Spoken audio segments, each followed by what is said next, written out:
Oveja Negra.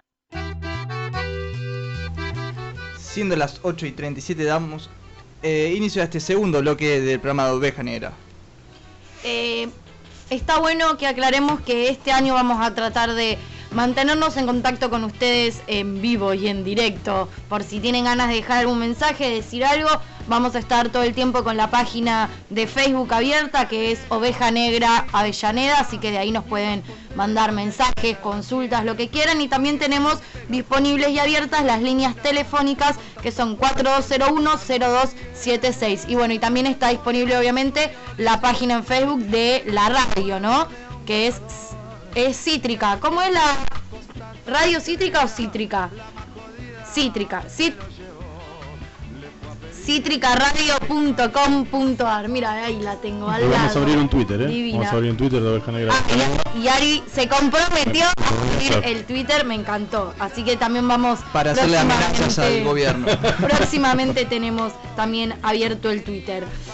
Otro tema, ¿no? Que está así como en vigencia, porque los temas de hoy están como correlativos todos, ¿no? Un poco esto que vino hablando Macri en la apertura de sesiones, las movilizaciones que se vienen ahora, que hay algunos gremios de hecho que ya llamaron a paro y movilización el 6, el 7 y el 8, inclusive por ejemplo ATE, el 6 es puntualmente una movilización docente, como meramente docente. El 7, bueno, vamos a acompañar desde los distintos espacios. Y el 8 se conmemora, porque no se celebra, se conmemora, hay que también aprender como un poco a separar eso. Se conmemora el Día Internacional de la Mujer, que también se conoce como el Día Internacional de la Mujer Trabajadora, pero bueno, eso es como aparte. Me llamó mucho la atención que hoy estaba como tratando de rememorar un poco concretamente cuál era el significado o a raíz de qué se conmemoraba este día, y hay muy pocas páginas que lo explican o que cuentan en realidad qué pasó o a raíz de qué se conoce o se decide que el 8 de marzo es el Día Internacional de la Mujer. En muchas páginas simplemente dicen que es un día que se celebra en distintos países del mundo, el día que se decidió que se conmemora a la mujer. Sin embargo, hay un trasfondo o un porqué de este día. En primera instancia, un 8 de marzo del año 1857, hubo un grupo de obreras textiles que tomó la decisión de salir a las calles de Nueva York y protestar por las míseras condiciones en las que trabajaban, ¿no? A raíz de esto se sucedieron en esos años distintos movimientos que se fueron dando a partir de esa fecha. Un 5 de marzo, no un 8, un 5 de marzo de 1908 empezó una huelga que duró varios días en Nueva York, que también fue una huelga bastante polémica por aquellos tiempos, donde un grupo de mujeres reclamaba también la igualdad salarial, la disminución de la jornada laboral a 10 horas, porque laboraban más de 10 horas, y un tiempo para poder amamantar a los hijos, por ejemplo, entre otros reclamos que hacían. Durante esos días de huelga aparecieron más de 100 de mujeres quemadas en esa fábrica. Sí, es una fábrica que, acá dice que queda en Nueva York, todos creemos haber leído que era en Chicago, sí, concretamente. Así que en realidad tiene lugar por una cuestión muy concreta, en donde en otros años, donde era todavía mucho más difícil que hoy que las mujeres levantemos la voz, se dieron estas situaciones donde muchas mujeres ya reclamaban, pero por ese entonces reclamar estaba totalmente relacionado con morir, ¿no? Entonces hoy que tenemos la posibilidad de levantar la voz muchas más mujeres, sentimos que tenemos esta obligación. Fueron pasando un montón el año pasado, por ejemplo, esta idea de unificarnos. El encuentro nacional que se hizo acá en Argentina de género fue muchísimo más masivo. Empezamos a unirnos con distintos frentes, distintas organizaciones, empezamos a tratar de consensuar algunas ideas, porque entendemos que la lucha no tiene que ser junta, que por suerte esta comprensión se está dando de distintos lugares, ¿no? Sí. Esta marcha del 7, donde las dos CTAs vuelven a marchar juntas. Bueno, el 8... Nos une el espanto. Nos une el espanto, que es terrible, pero bueno, lamentablemente también con lo que tiene que ver con la lucha por la igualdad de género, llegamos como una instancia límite, absolutamente límite. El año pasado hablamos mucho de este tema cuando se dio la marcha del Ni Una Menos, en donde es real, o sea, muere una mujer por día, una mujer cada 30 horas muere en nuestro país. Hoy estaba leyendo también una nota donde decía que en España ya solo en el 2017 murieron por femicidio más de 16 mujeres, ¿no? O sea, estamos como en un momento bastante complejo, queda demasiado corto, así que es por eso que otra vez entendemos que a nivel internacional esta vez es necesario que las mujeres levantemos la voz por la igualdad de género, para seguir, digamos, para recuperar nuestros derechos, los derechos que nos merecemos, que son ni más ni menos que nuestros, porque yo no tengo que salir a la calle a pedir que no me maten, ¿no? Es como que tendría que ser algo obvio. Es una discusión, bueno, bastante amplia, bastante larga sobre la sociedad, el rol de la mujer en la sociedad, cómo criamos a los hijos, ¿no? El machismo dentro del patriarcado y todas estas discusiones que ya hemos tenido reiteradas veces, que vamos a seguir teniendo, que está bueno. También va a venir mucha gente a dar como discusiones concretas, pero no hay que dejar de mencionar el paro que se va a realizar este 8 de marzo a nivel internacional en conmemoración de esto, el Día Internacional de la Mujer. A todo esto, obviamente, en el discurso que Macri hizo el otro día en la apertura de sesiones, no se olvidó de las mujeres, el que le encantan las mujeres y que cree que todos nos gusta que nos digan piropos. No se olvidó de mencionar los casos de violencia de género en nuestro país. Cada 37 horas una mujer muere por violencia de género. Todos nos unimos en el grito "Ni una menos". Es un desafío que tenemos que encarar juntos, poniendo fin a la violencia machista. Tenemos que terminar con los patrones culturales que naturalizan la agresión a la mujer. El elemento fundamental es la educación, desde la política, la escuela y en cada casa. Por eso pusimos en marcha el Plan Nacional contra la Violencia de Género.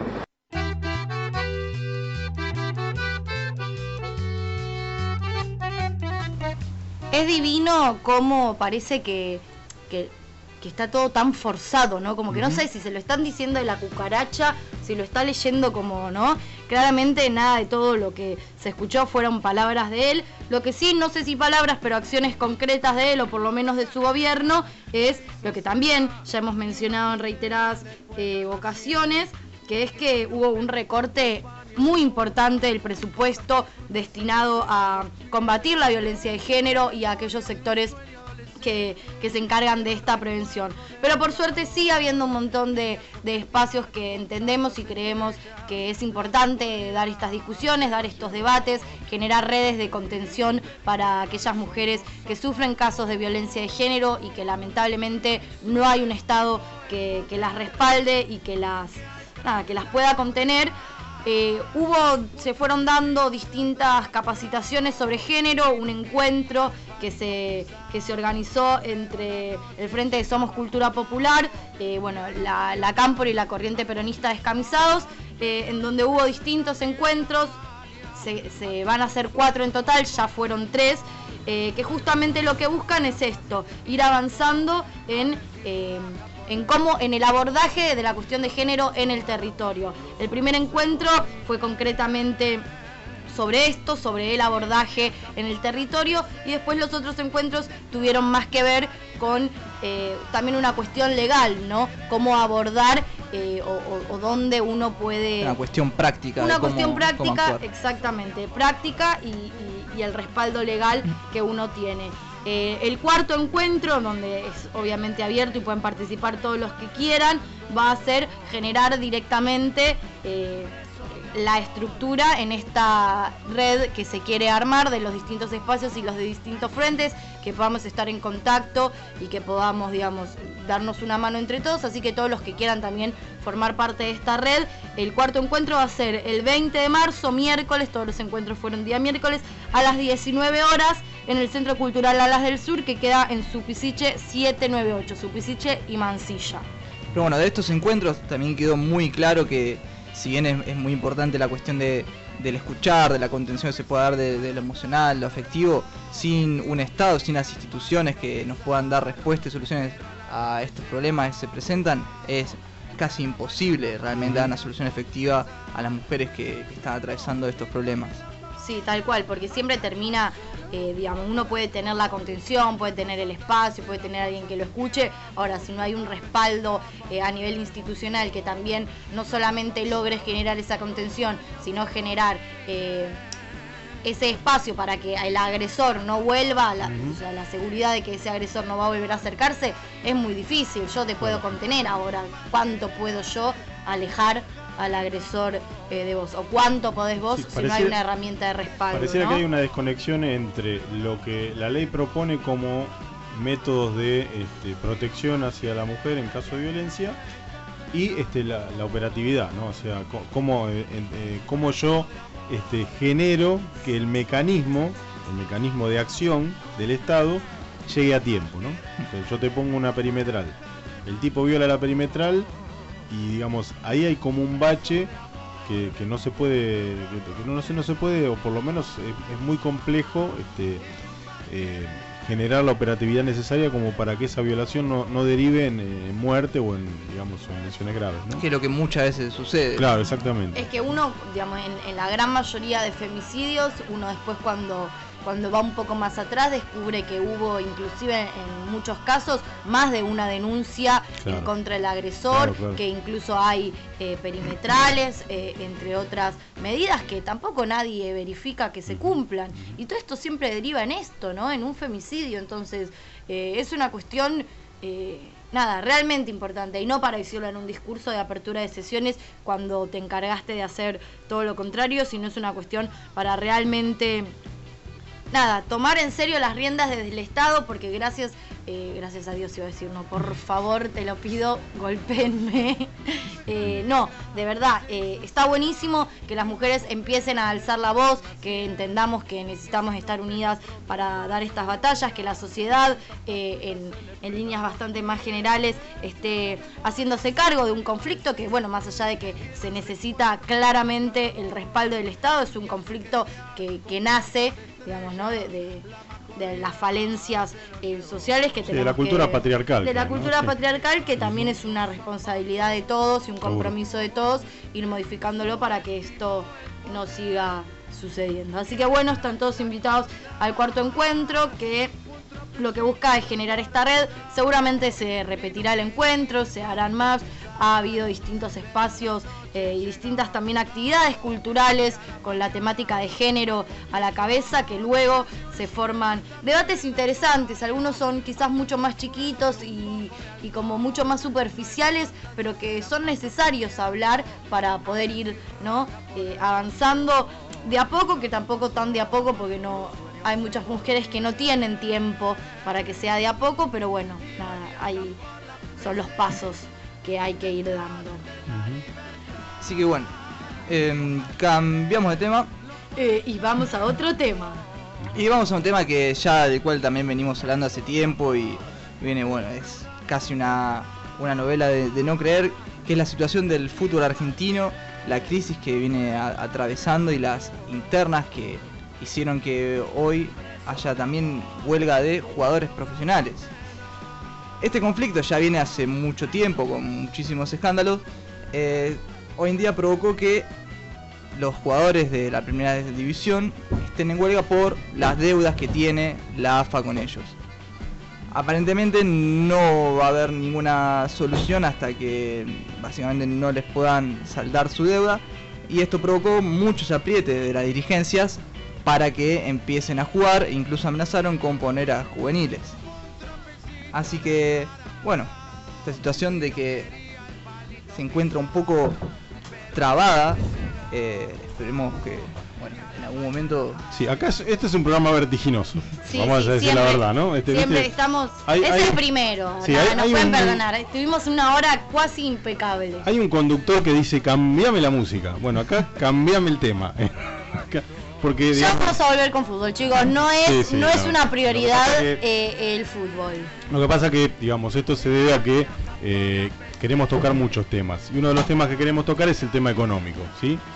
Y para tocar el tema económico, uno siempre tiene que recurrir a la fuente, recurrir a las personas que saben, porque de esa manera uno se va nutriendo de conocimientos, de datos y de cuestiones que hacen a un mejor análisis. Y para eso, hoy contamos, está en línea, le agradecemos muchísimo, con Fernanda Vallejos, que es economista, docente universitaria, y está en línea. Fernanda, Ariel, Tuti y Lucio, te damos las buenas noches. ¿Cómo estás? Hola, buenas noches, ¿cómo están ustedes? Muy bien. Muy bien, gracias por atendernos. Casi que hacemos No. hablando de fútbol, ¿eh? Y está complicado, ¿no? También, ¿no? Y todo tiene que ver con todo, ¿viste? Exactamente. O sea, el fútbol, la economía, la educación, y bueno, todo está atado al descalabro económico que ha generado el gobierno desde que asumió, ¿no? En este año largo, desde que asumió Mauricio Macri, y Ujú. lamentablemente el otro día decía en otra nota que todas las medidas en materia económica son antipopulares, y lo que está sucediendo con el fútbol entra perfectamente en la misma definición. Imaginemos la angustia por la que están atravesando millones de familias que han sido empujadas otra vez por debajo de la línea de pobreza, los cientos de miles de argentinos que han perdido su trabajo, los que han podido dejar de comprar un taza de leche para sus niños, o frutas, o carne, estos consumos tan vitales, tan esenciales, tan básicos, que vemos todos los días, ¿no? Cómo se desploman en la Argentina, Ujú. y que ahora ni siquiera tienen la posibilidad bueno, de ver qué pasa con sus equipos de fútbol. Yo la verdad que no soy futbolera, pero entiendo que el fútbol en la Argentina es una pasión popular para quienes gustamos y para quienes no gustamos del fútbol. Así que es una sumatoria de noticias muy tristes. Ujú. Ahora, más o menos uno vio el año pasado los resultados que dieron la política económica del macrismo. Sin embargo, en el discurso que dio en la apertura de sesiones ordinarias del Congreso, prometió un 2017 mejor que lo que fue el 2016. Desde el punto de vista económico y de tu especialidad, de lo que vos entendés, ¿cómo ves el 2017? ¿Cómo lo ves? ¿Qué dificultades vamos a afrontar? Yo leía, por ejemplo, como dato el otro día en una columna económica, que en el mercado de términos de Rosario se está negociando la cosecha futuro creo que para noviembre de este año, con un dólar a 19.75, ¿no? ¿Cómo ves el panorama teniendo en cuenta este tipo de cuestiones? La verdad es que lamentablemente lo veo mal, y digo lamentablemente porque, bueno, uno aspira a una Argentina que genere empleo, que le permita a sus trabajadores tener salario digno, que fortalezca su industria, una Argentina, como se dice por ahí, a la que le vaya bien, que es la Argentina que permite que nos vaya bien a todos los argentinos y las argentinas, pero la verdad es que con absoluta honestidad intelectual uno observa, por un lado, lo que vos mencionaste al principio, ¿no? Los resultados de una determinada política económica, un cambio de régimen político y económico que se produjo en la Argentina. Los resultados fueron trágicos en el 2016, cerramos con una inflación del 41% en el nivel general, cuando nos decían que venían a solucionar el tema de la inflación, prácticamente la duplicaron. Cerramos con unas paritarias planchadas en el 30-32%, 10 puntos por debajo de la inflación, una brutal pérdida de capacidad adquisitiva de los salarios. El corolario obvio de todo esto, el desplome fenomenal del consumo, y casi seguido el desplome, por supuesto, de la actividad. Recordemos que el consumo explica el 70% de nuestro Producto Bruto Interno, de manera tal que en una economía que no le paga a sus trabajadores todo lo que dignamente merecen como remuneración por sus salarios, como motor esencial del funcionamiento económico, pensar que las cosas puedan ir mejor, como dijo Mauricio Macri, es o pensamiento mágico o yo creo que un enorme acto de cinismo y responsabilidad, ¿no? Lamentablemente estamos un poco ya acostumbrándonos al elogio del cinismo que hace todos los días este gobierno con el presidente a la cabeza. La verdad es que no hay, bueno, fijémonos cómo arrancamos la semana próxima, ¿no? Con el paro nacional de los docentes, con un gobierno que incumple la ley, que no llama a las paritarias educativas nacionales, con un gobierno que está dispuesto a desfinanciar la educación, que ha nuevamente, como en la década del 90, descentralizado de facto la educación, dejándolo librado a la suerte de cada provincia, porque no se compromete en la práctica con lo que sucede con nuestros niños, con nuestras niñas, con nuestros adolescentes, y que más allá del discurso, cuando uno analiza los hechos de gobierno, lo que encuentra es que la práctica política es absolutamente la opuesta a las palabras que ponen en su boca tanto el presidente como sus ministros. Un año que empieza plagado de conflictos, y conflictos que tienen que ver con lo más sensible del funcionamiento o el desfuncionamiento de la economía que estamos teniendo, que es la defensa del trabajo y la defensa de salarios dignos, porque es imposible pensar un país mínimamente viable cuando hay cientos de miles de trabajadores que pierden sus empleos o que en el mejor de los casos son suspendidos por varias veces o hasta un año, y son todas esas familias que dejan de consumir, sumado a la pérdida de poder adquisitivo que ya tuvieron aquellos que tienen la suerte de conservar sus trabajos, pero con salarios que en términos reales han perdido muchísimo, y todo eso alimenta, por supuesto, la rueda recesiva, ¿no? De una recesión que, al contrario, en la realidad de lo que, de nuevo, públicamente salió a decir el ministro Duhovne hace poquitos días atrás, está lejos de revertirse en la Argentina. Uno sí, en cambio, podría pensar tal vez que el gobierno aspira, digamos, a algún tipo de mejora en términos comparativos estadística, porque claro, el derrumbe del 2016 fue tan profundo que si la economía no anda tan mal como el año pasado, aunque sigamos estando años luz de los números que teníamos, por ejemplo, en el 2015, antes de que Mauricio Macri asumiese, por ahí el gobierno aspira a mostrar algo no tan malo como el 2016.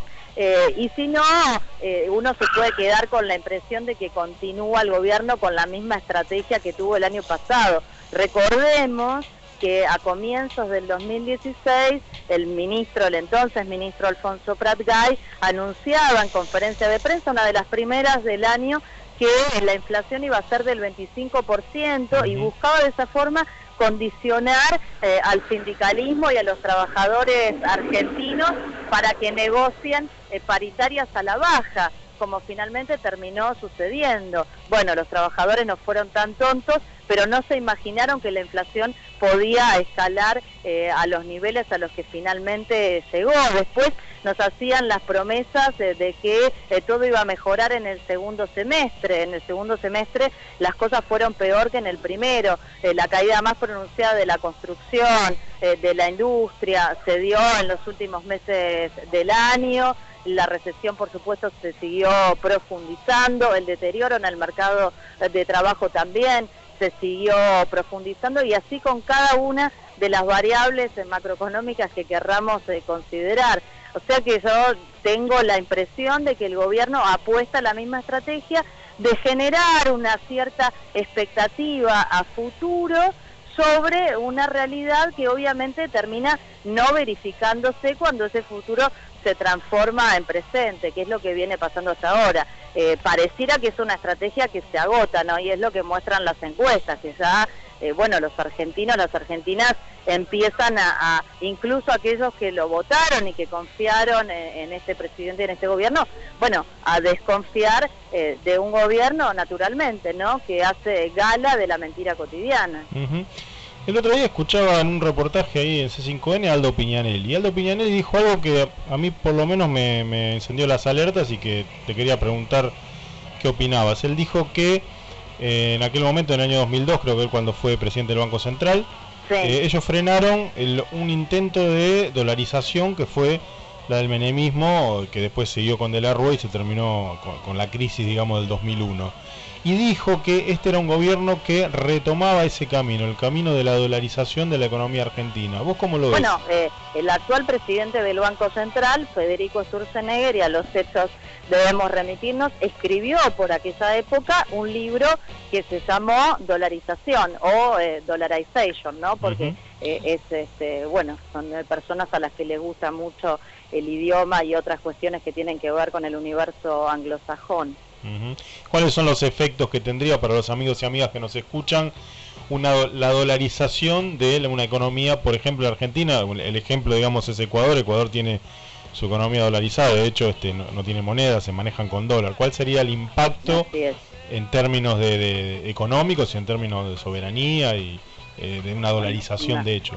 Mira, para decirlo en términos sencillos, los gobiernos, los estados disponen de dos grandes grupos, digamos, de herramientas de política en materia económica. Una es la fiscal y la otra pata insoslayable es la monetaria. La dolarización de una economía implica resignar directamente una de esas dos patas de las que dispone un gobierno para justamente hacer política en pos del desarrollo de su economía. Bueno, estamos hablando de el retorno a una colonia ya de forma muchísimo más explícita que algunos alarmantes indicadores que vemos hoy por hoy, pero donde la Argentina ha resignado en el último año en materia de soberanía muchísimo, pero todavía no resigna su soberanía monetaria, por lo menos no de manera literal. No hay miremos los casos de los países que funcionan con sus economías dolarizadas, a excepción de Estados Unidos, ¿no? Que es el que tiene la Reserva Federal que imprime los dólares. Son economías absolutamente pobres, imposibilitadas de planificar su propio desarrollo y desplegar políticas en ese sentido, y economías prácticamente monoproductoras de sectores primarios esencialmente, que es un rasgo muy preocupante que también este gobierno le ha impreso a la realidad económica nacional por la brutal pérdida de participación que sufrió la industria durante el año pasado y el avance justamente de los sectores primarios. Esto lo observamos claramente cuando miramos, no solamente el desplome de la industria, obviamente, que todos conocemos, sino también la evolución de las exportaciones, ¿no? Porque nos decían que había que devaluar y que todos los argentinos teníamos que pagar el brutal costo de la devaluación con la licuación de nuestros salarios y el encarecimiento de todos los precios de la economía para que eso redundase en competitividad y nos permitiera tener un mejor perfil exportador. Bueno, las exportaciones de la industria, de nuestra industria manufacturera, se desplomaron un 7% en el 2016, devaluación y todo lo que hubo de por medio. Las manufacturas de origen industrial se mantuvieron estancadas, no vieron ninguna mejora, y el único sector que en materia de exportaciones tuvo un avance fue el sector justamente primario, donde además habría que desagregar, porque dentro del sector primario no a todos los bloques les fue bien. Bueno, estamos viendo, no hace falta ir a los datos económicos, ¿no? Sino a los hechos de la realidad, la situación que están atravesando las economías regionales, por ejemplo. Han tenido el peor año en muchísimos años, en décadas. Algunos desde la crisis del 2001 no recuerdan una situación como la que les ha tocado vivir en el 2016, y por eso tuvimos frutazos, verdurazos, el tema de la leche, por supuesto, sí, el la producción, digamos, un 16%, un 25% del consumo, y ahora vamos a tener la semana próxima, sumado a la marcha nacional de la CGT, al paro nacional docente, al paro nacional de mujeres, un cerbatazo en la Plaza de Mayo, justamente porque los productores misioneros ya no pueden más. Hace un rato con Ariel estábamos hablando del discurso de Mauricio, y él me decía, digamos que, y de todas formas es entendible lo que dijo, pues no va a salir tampoco a prenderse fuego, pero la crisis, digamos, ya, como decía, digamos, incluso a lo que lo votaron les está llegando y afectando, y están dudando bastante del buen camino que pueda tomar este gobierno. Y vos también comentabas de que es probable de que sigan incluso, digamos, tomando medidas, digamos, que aumenten la crisis.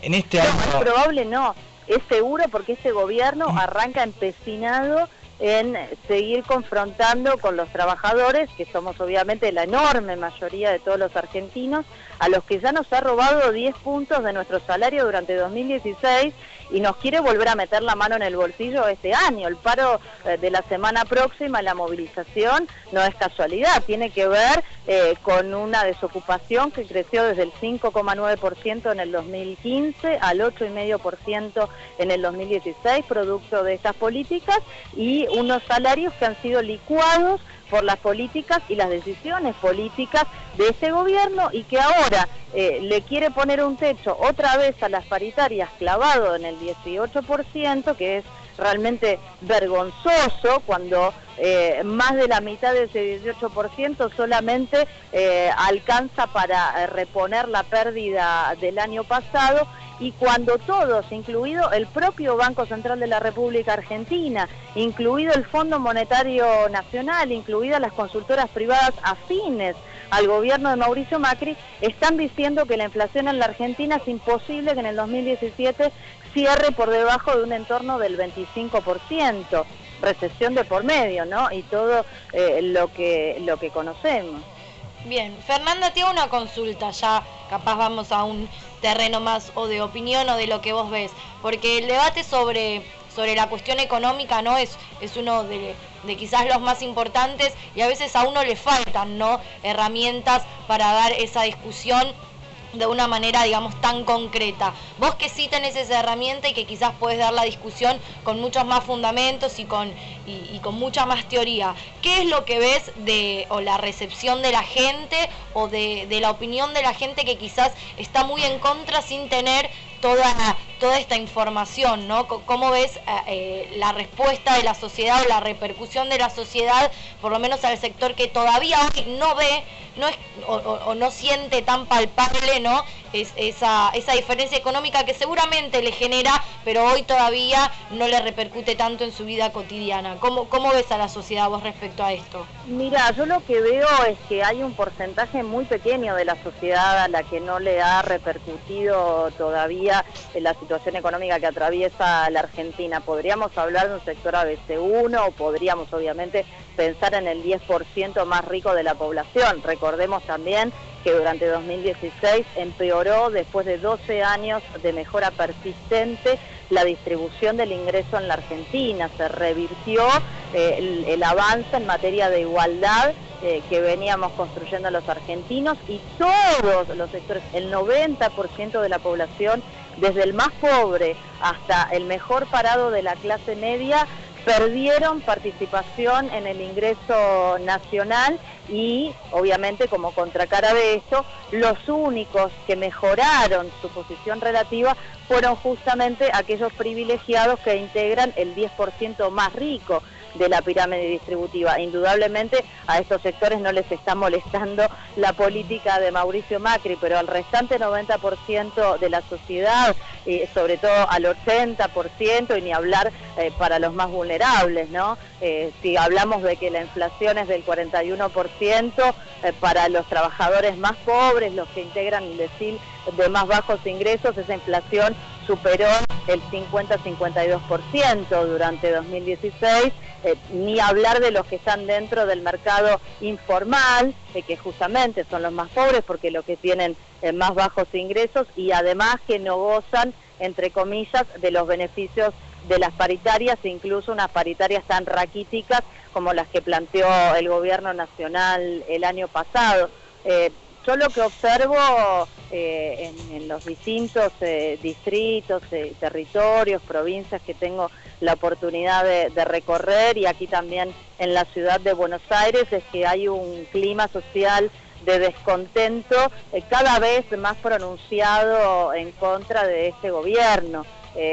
Aquí en la Ciudad de Buenos Aires los taxistas, por ejemplo, son un gran termómetro, y cuando uno antes de la elección del 2015 se encontraba con que, y hay que decirlo, gran parte de ellos acompañaban la candidatura de Mauricio Macri con su discurso, con sus expresiones. Hoy por hoy, la verdad, si se me permite la expresión, se deshacen en puteadas contra la política de Mauricio Macri, porque porque les está yendo muy mal, porque les está costando llegar a fin de mes, porque naturalmente cuando los trabajadores pierden capacidad adquisitiva, imagínate, si dejamos de comprar leche, si dejamos de comprar frutas, claro, si dejamos de comprar pan, antes que hacer todo eso dejaste de tomarte taxi. Con lo cual me parece que la situación de descontento es bastante transversal y bastante generalizada, y haciendo, digamos, una proxy, uno ve cuáles son los, entre comillas, manotazos de ahogado que da el gobierno en torno de todas las desprolijidades en materia de persecución política, judicial, mediática contra los referentes de la oposición, con Cristina Fernández de Kirchner a la cabeza, y la verdad es que, tiene una lógica, ¿no? El gobierno está preocupado porque, claro, el descalabro que ha generado su política se vuelve cada vez más inocultable, a pesar de los enormes esfuerzos de marketing y del acompañamiento de los grandes medios monopólicos de comunicación, y esto la sociedad lo percibe porque lo percibe en su vida cotidiana, porque sabe que va al supermercado y que realmente tiene que hacer cuentas o ir a comprar a un mayorista, porque si no, no llega a fin de mes, cuando ya dejó de ir a comer afuera, cuando ya dejó de comprarse ropa, cuando ya dejó de irse de vacaciones, o el que todavía se pudo ir, en lugar de irse 15 días o 10 días, se tuvo que ir una semana o 5 días o un fin de semana. Y así, digamos, para cada uno de los segmentos, en función del nivel de ingresos, los recortes de consumo han sido generalizados en todos los rubros y para todos los estamentos de la sociedad, ¿no? De manera tal que yo creo que la preocupación del gobierno tiene una justificación bien concreta, y el nerviosismo, ¿no? Como las expresiones del presidente, la verdad, inexplicables contra Roberto Baradel en el medio del discurso por la apertura de las sesiones legislativas, una desinteligencia, una irresponsabilidad que uno no esperaría de ningún presidente, excepto que esté absolutamente nervioso y eso le haga perder los estribos y la más mínima dosis de racionalidad política y de responsabilidad institucional. Respecto de, y la última que te hago, respecto a este nerviosismo que vos notás del gobierno, el año pasado sostuvieron gran parte del tema económico con endeudamiento externo. Este año, parte de ese nerviosismo puede deberse a que se le pueden cortar esos carriles de financiamiento. Y se va a empezar a complicar cada vez más, obviamente. Recordemos que el gobierno arrancó enero adelantando toma de deuda, porque obviamente la incertidumbre, como se dice por ahí, que genera la política de Donald Trump, pues obviamente la decisión de la Reserva Federal de Estados Unidos, el anuncio de la tasa de interés y los movimientos de capitales que se especulan, más lo que también tiene que ver con el flujo comercial, ¿no? Y la generación de divisas por ese lado, obviamente plantea un escenario complicado, pero además otro dato para tener en cuenta tiene que ver con que enero planteó, desde que este gobierno asumió, un récord en materia de demanda de dólares. Quiere decir que la confianza de la que tanto hablan se nota también por todos lados, ¿no? Y esta es una arista, la financiera, donde la voracidad de los actores que especulan con el dólar, incluso de los jugadores minoristas, en este caso, que fueron los que tuvieron una demanda explosiva en la comparación con el año anterior y demás, habla a las claras de que la política económica del gobierno aparece cada vez más nítida a los ojos de todos los actores, y todos empiezan a percibir con mayores o menores elementos, los grandes jugadores con mayores elementos técnicos, los minoristas, si querés, más en base a la intuición y al registro histórico que se puede tener de experiencias pasadas, pero bueno, en definitiva, una percepción compartida de que esa política es inviable. Fernanda, clarísimo como siempre, te agradecemos mucho este contacto, siempre sos materia dispuesta y bueno, estamos en contacto para cualquier consulta que tengamos. Por favor, el gusto es mío. Un abrazo para todos ustedes. Fuerte abrazo, Gracias. Gracias.